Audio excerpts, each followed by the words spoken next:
ইরানের সঙ্গে ১২ দিনের যুদ্ধে দখলদার ইসরায়েলের অর্থনীতিতে কেবল $১২ বিলিয়ন ক্ষতিই হয়নি।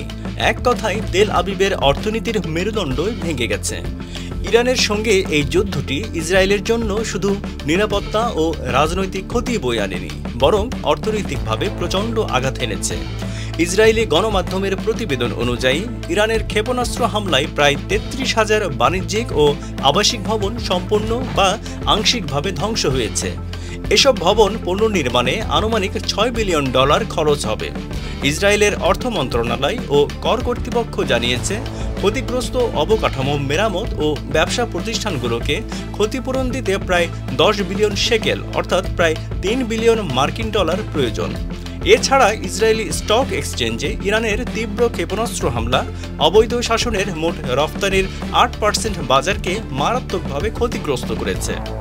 শেয়ার বাজারে আঘাত বিনিয়োগকারীদের মধ্যে আতঙ্ক ছড়িয়ে দিয়েছে, যার ফলে ফিলিস্তিনি অধ্যুষিত এলাকায় ব্যাপক শেয়ার বিক্রি ও বাজারের পতন ত্বরান্বিত হয়েছে, যা ইসরায়েলের অর্থনৈতিক স্থিতিশীলতাকে হুমকির মুখে ফেলেছে। ইসরায়েলি মিডিয়া ইরানের ক্ষেপণাস্ত্র হামলায় ওয়াইজম্যান ইনস্টিটিউট ও হাইফা রিফাইনারিতে যে বিস্তৃত $1 বিলিয়ন ক্ষতি হয়েছে তা উল্লেখ করে জানিয়েছে, ইরানের হামলার ফলে ইসরায়েলের ক্ষতির প্রকৃত মাত্রা ধীরে ধীরে প্রকাশ পাচ্ছে। ইসরায়েলি সেনাবাহিনীর সাবেক অর্থনৈতিক বিভাগের প্রধান মেজর জেনারেল অবসরপ্রাপ্ত রাম আমিনাস বলেছেন, ইরানের সঙ্গে যুদ্ধের খরচ ইসরায়েলের যুদ্ধের বাজেটকে ২০০ বিলিয়ন শেকেল ছাড়িয়ে ফেলেছে, কারণ ইসরায়েলকে এমন ক্ষেপণাস্ত্র ব্যবহার করতে হয়েছে যার প্রতিটির মূল্য $৩ মিলিয়ন বেশি। এদিকে গাজা যুদ্ধের পর থেকে ইসরায়েলের অর্থনৈতিক অবস্থা সংকটাপন্ন।